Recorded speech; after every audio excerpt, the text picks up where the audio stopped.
जय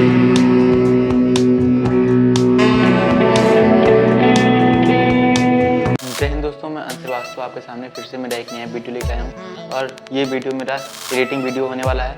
उम्मीद करता हूँ आपको ये वीडियो पसंद आएगा और मैंने इस वीडियो में शुरू से लास्ट तक हर एक चीज़ को स्टेप बाय स्टेप मैंने क्लियर किया है। तो उम्मीद करूँगा आपको ये वीडियो पसंद आएगा और आप अपने चैनल अंश लाला रिसर्च को सब्सक्राइब कर देंगे।